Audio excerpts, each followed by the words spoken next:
Hey, greetings YouTube, performance reviews where I give you the review from the technician's point of view. And today we're going to be doing a service/repair on a Oreck Elevate Command or Conquer. This is just a newer generation of Oreck. These are can have their heritage traced back to the XL21. However, these have several of the improvements. What's different between this and an XL21 or like the Oreck Gold or the Oreck Pilot is the housing has been updated and changed. So we're going to start off first just by unscrewing this right here. You always want to make sure that gasket's clean, and we're just going to separate, and that gives us room to work after we do that. So we can really pull this apart and focus on where the motor is and what's in here and go from there. Now, Oreck used to do yearly services, and there were two reasons for that. One, this gasket tended to rub away, and the second was the rubber belt. Well, this no longer has the rubber belt, and these newer gaskets do seem to last a little bit longer, so I don't personally recommend the yearly service anymore. In fact, I really think the bigger point of the yearly service for Oreck was to get people into the Oreck stores when those were a thing. So we're going to go ahead and disassemble it. It takes a standard Torx T20, which I really like.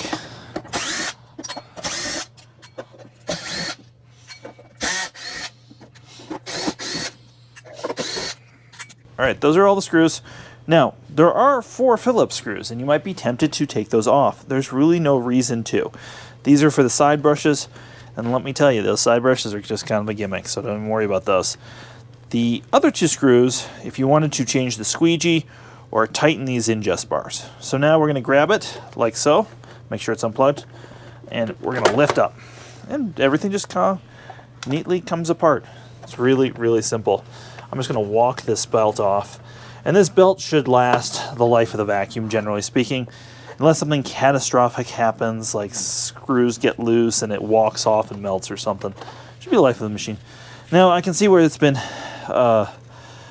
brushed before by somebody who didn't know what they were doing with a wire wheel. This looks good. Now we're just going to take a look at this gasket here. 2 more screws. Now, depending on the machine, I usually like to just, you can loosen these. Yeah, those were pretty loose. And there's the gasket. So again, we'll be replacing that gasket right there. The rest I'm just going to kind of blow out with compressed air. Make sure the motor looks good. A lot of older Oreck dealers would take a stone and clean this off. I don't think that's actually a great idea for the most part. So I don't do that when I service these anymore. The brush roller, I just want to check the bearings, make sure they're good. This is good. You know, this person just basically brought this in for the annual service just because. There's nothing actually wrong with it. But as you see, if you want to change a motor, boom, it's right there. The circuit board, the LEDs, they all have quick leads. All this sort of stuff is pretty self-explanatory. If we want to clean or take care of what's under there, let's do a Chicago reload here. Those 2 Phillips screws.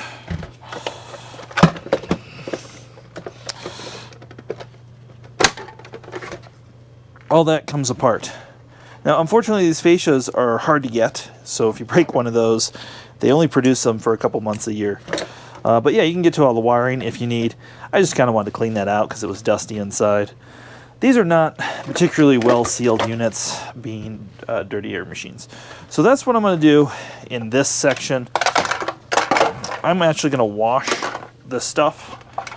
Now, for the next part of the service, I want to just look at what's going on in the bag. And mostly, I just want to make sure there's nothing horrific going on in here.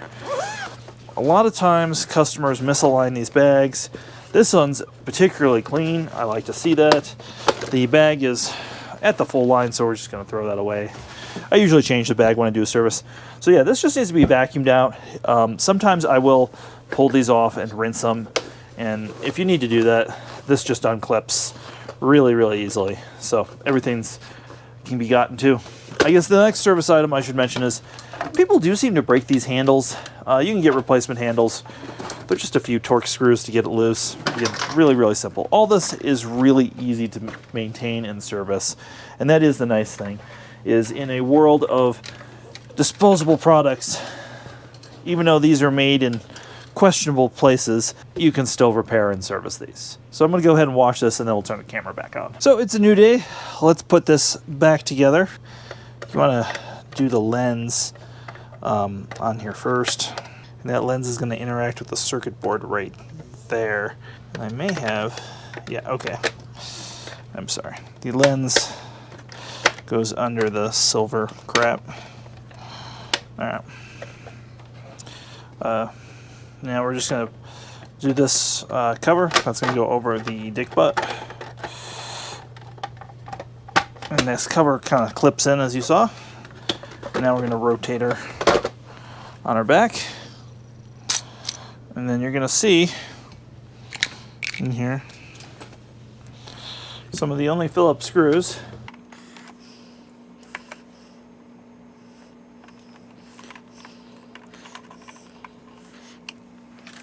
Alright, so now we're going to put the rest of this all back together. And you'll see that the motor came loose, not an issue. That will just pop back in. And when you put the motor back in, make sure the wires are off the mounting, out of the way. This guy. Yeah, there we go. That's there. Other thing is, I always just like to look for a little play. There's usually not on these newer machines. They tend to be a little bit better with some of these nuances versus the older ones. The next thing we need to put together is this gasket. Here's the part number. I'll have a link in the description to some of these common parts if that helps you out. We're going to put this right here. And try to center. It doesn't have to be perfect. And then we're going to put all this together as one. Alright, so you're going to push this down in the motor, and you kind of do them all at the same time is generally the idea. There you go. So all that at the same time, and now push the motor in. So, and you want to just, before you screw down, just make sure this is nice and free floaty. Now we can put the screws in.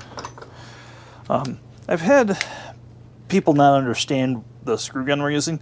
This is not an impact. This is a drill with a mechanical clutch, and that's really important because, as you can see, that stops right there instantly via mechanical. If you have an electro clutch, it's not going to be fast enough, and you're going to break stuff. So I put that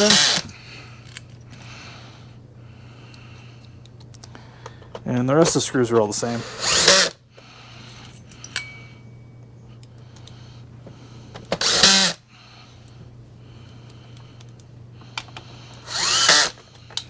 So again, just make sure this moves as it should.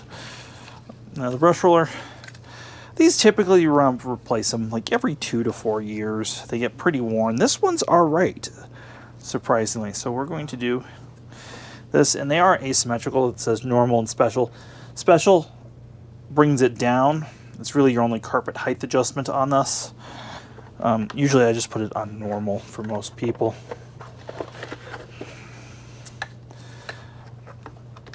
And then this is the lifetime belt, so to speak, and you just want to walk it on the pulley like that. Everything's on there, everything's settled. So now the easy part, we just put this cover back on. It just kind of slides in. You want it just to line up like so. So lined up, cover should sit about flush without any screws. And next you can just put the screws back in.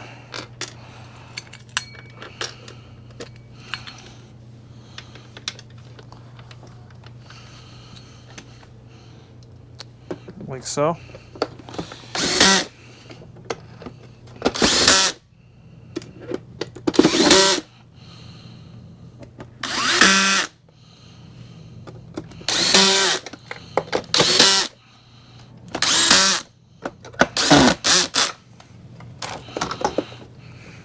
All right, that all looks good. We'll put this in the upright position. Again, you'll feel that detent right there.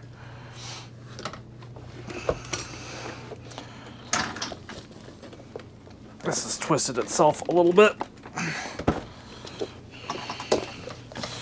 So as we put this together, One thing you want to notice, this needs to be clean.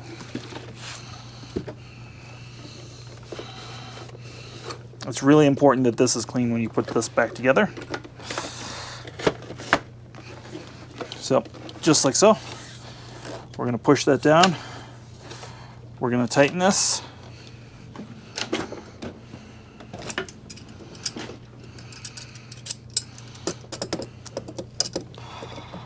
You just want to grab it and make sure it's tight. So let me grab that. There we go. It's tight as it should. And we're going to just take the cord and pulling down. Do that because you want this extra bit of loop here. We're going to reattach the bag where it goes. And let's put a new bag in. I will say, I really recommend using the genuine Oreck bags.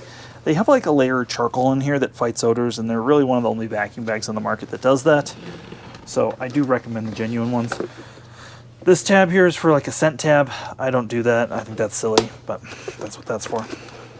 So these slide through, and as you push, you want to make sure you hear the click. And then just tuck that in.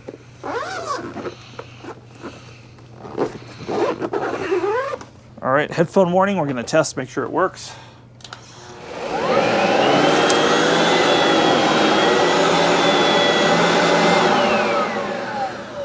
All right, well, I'll have a link below to common shop supplies and parts for this Oreck. If you could like, subscribe, all that good stuff, I appreciate it. And have yourself a wonderful day.